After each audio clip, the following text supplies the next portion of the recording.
and welcome to 15 Minutes. I'm your host, Max Power. Today we will be taking a look at the current state of healthcare in America. Currently, in the studio we have an historian on the history of healthcare. Later, we will analyze the state of healthcare in America and the presidential candidate's plan to reform the system in use today. Finally, we will talk to you, the voters, and get your opinions on what should be done to fix this broken system. For now, let us join our reporter, Nettie, who is sitting down with an expert to get the real scoop on the history of healthcare. Hello, my name is Nettie Hermosillo, and today I have with me a very special guest, Dr. Pepper. So how are you today, Mr. Pepper? I'm doing great. Thanks for having me on.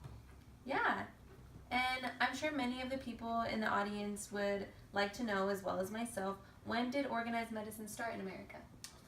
Well, organized medicine began with the formation of the AMA, or, as you guys know, the American Medical Association in the early 1900s. Very interesting, thank you. And when did today's employer benefits start in America? Well, during the Second World War, to increase competition among companies, American employers started offering health benefits, and that's how it started. What are the challenges to the healthcare and why the system can't be reformed? Well, there's lots of challenges to healthcare, but the main ones are inverse healthcare, where the wealthy pay for way too much healthcare that they don't need, and the poor can't pay for enough. There's impoverizing healthcare, which the poor can't afford for enough healthcare, and it sends them into poverty. There's fragmented healthcare where people aren't covered enough, and then they get injured and they can't afford to without the help of their insurance. And then there's unsafe and misdirected healthcare, which isn't really a problem in America, but unsafe is where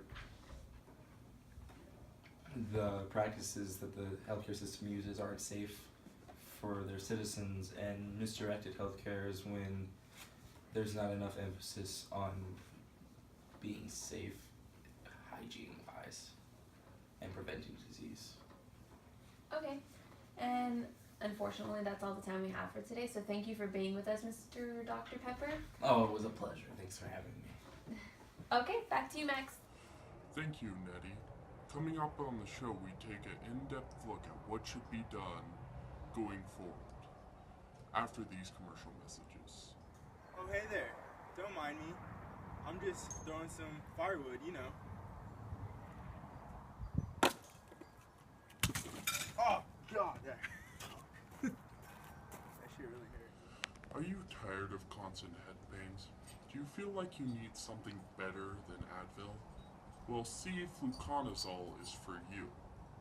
Side effects may include muscle atrophy, coughing, sneezing, asphyxiation, death, depression, vomiting, drowsiness, itching, rash, dry mouth, nausea, internal bleeding, pancreatic cancer, drooling, headaches, hallucination, fever, Ebola, and cancer in the mouth. I've been taking C-fluconazole for several months now, and I haven't had any head pain. I've gotten cancer in the mouth, but at least there's no head pain. Welcome back. Today we have in the studio two very special guests, Dale Starling and Brianna Correa, and they are both experts on healthcare, and they both have very different opinions on what should be done to fix our current healthcare system. Hello and welcome to the 15 Minutes Debates. I'm your host Max Power, and today we're going to be debating one of the most controversial issues in America, healthcare. Today we have with us two experts who are willing to share their opinions on the subject. Hello and welcome to the 15-Minute Debates. First, we welcome Dale Starling.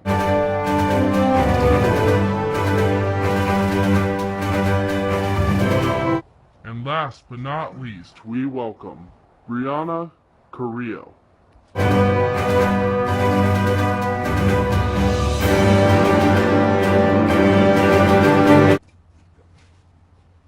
Let the best man or woman win. Welcome to the 15 Minutes Debates. Thank you both for coming here.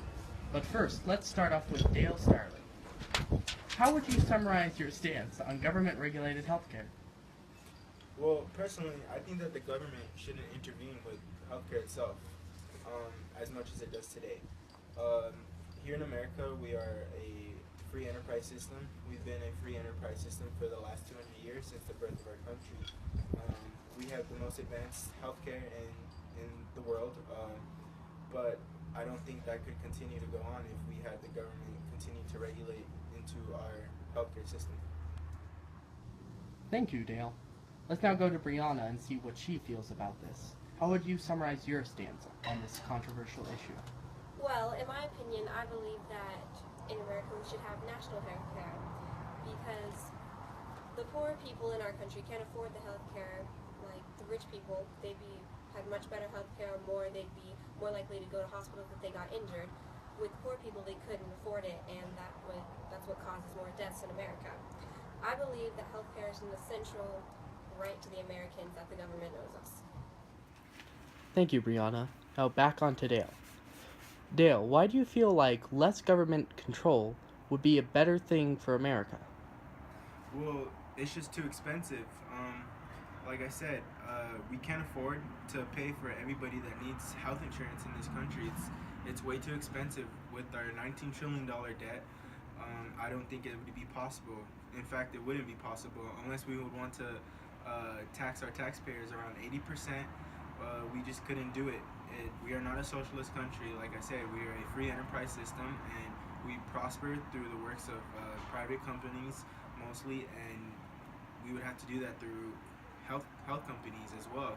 So we couldn't have total government regulation within our healthcare system.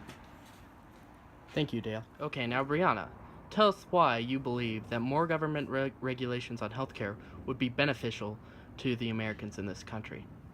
I believe that we should have national health care because it reduces the overall spending. And in the past years, we've used Medicaid, and it has expanded to cover 15.9 million men, women, and children who have fallen below the poverty line, because that's an area that we really need to help out when it comes to medical insurance.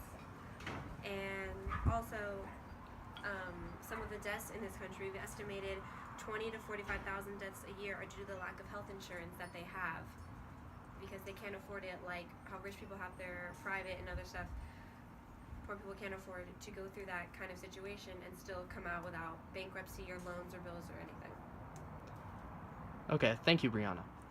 And let's get back to Dale. Dale, what is your opinion of Obamacare? Well, it just doesn't work. It's too expensive. We can't afford it to this day. It's amounting in our debt. Its projected cost is to be $1.207 trillion, which is a good amount. What do you plan to do about the 14.2% poverty we have in this country? And 62% of these bankruptcies caused these poverty are because of medical expenses. Well, how exactly do you plan to have a national health care for everybody? How exactly do you plan to pay for every one of everybody that needs health insurance in this country? Well, in this country, we have many resources for this to happen. We can raise taxes, and also I think it comes to be how the government should owe us healthcare because it's part of living in America. We all come together. So are we just going to become socialist, or is that what you're proposing? Are we just going to become another Canada? Are we going to become another European country and a socialist? We're too big to become a socialist country. Our population is 300 million. There's no other socialist country as big as us. Every other socialist country in the world is just a fraction the size of our population. That's the only way they have it to be manageable. And then again, their healthcare system doesn't prosper. It's sort of a failure. The waiting list in healthcare over there is too long. Just to set up a regular appointment with the doctor can take anywhere from around 2 weeks. Just to see your doctor for a simple cold. So I just don't see how that'd be possible here. End it there because I have nothing else to say. That is the end of the 15 minutes debates. Both speakers had some pretty interesting points to bring up about the state of healthcare in this country. Obamacare continues to be one of the most controversial topics debated, but apparently not so much for today's presidential candidates. Most of them seem to be in consensus with one thing: repeal Obamacare. Every Republican candidate and even Democratic candidate Bernie Sanders thinks Obamacare isn't a good fit for this country. The only candidate still trying to become president is former Secretary of State from Illinois, Hillary Clinton. Even though every Republican candidate wants to repeal Obamacare, each of them has a different idea of what should be done. For example, Rubio wants to repeal Obamacare, but he wants to provide an advanceable, affordable tax credit that can be used to purchase health care and provide states per capita block grants for Medicaid. On the other hand, Cruz wants to repeal Obamacare and just raise the age for Medicaid, not providing more funding for it. Even though most of the presidential candidates agree that Obamacare should be repealed, their policies vary widely.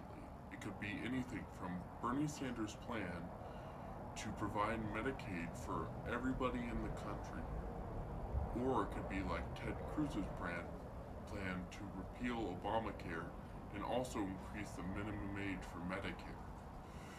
It would be a good time to keep an eye on the news, because I have a feeling over the next few years it's going to be a time of great change. That's all, folks. This has been 15 minutes. I'm your host, Max Power, and everyone be sure to watch the news. With the presidential election coming up, you, the voters, will have to say what happens next.